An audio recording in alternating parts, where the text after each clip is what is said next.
Julian, ano ba tingin mo kay Esther? Boss, hindi ko alam, hindi ko masabi. Mahirap na. Pero kanina, nung nagkwento siya, meron siyang nasabi na nag-away daw silang mag-boyfriend. Nang tanongin ko kung nasa na yung boyfriend niya, sabi niya, wala na siya. Pinatay niya nung nag-away sila. Boyfriend niya yung nasa loob ng truck. Tumawag tayo na pulis! Tumawag! Samahan mo ako! Tumawag kayo! Okay, teka lang, sandali lang. Huminahon kayo.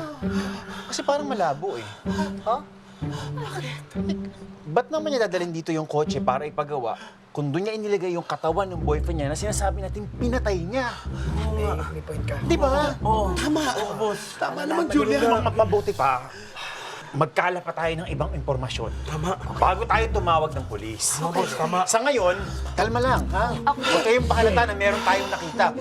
Normal. Yes! Normal. Normal! Normal. Exhale! Ayan na siya.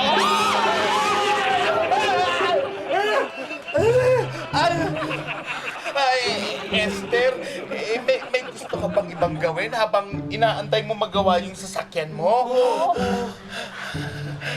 Meron.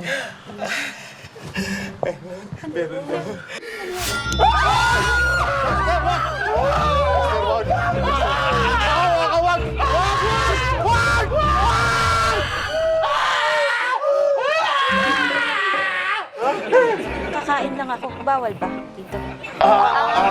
Nakain lang daw kuya. Oo.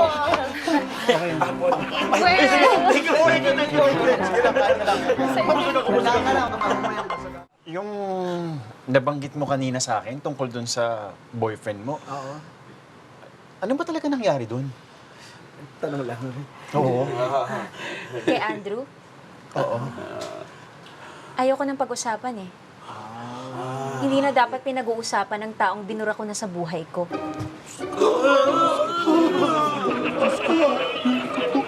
Pero sige, kung gusto niyong malaman.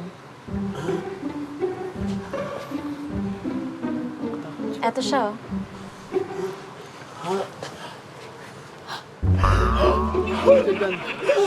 Julian.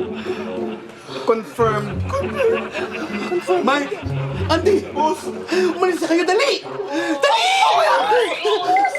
Uy! Diba? Bakit nakita ka ni Esther? Saan sila pupunta? Ha?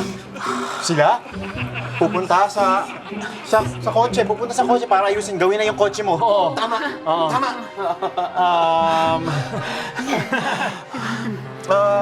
Esther, anong ibig mo sabihin binura mo na sa buhay mo?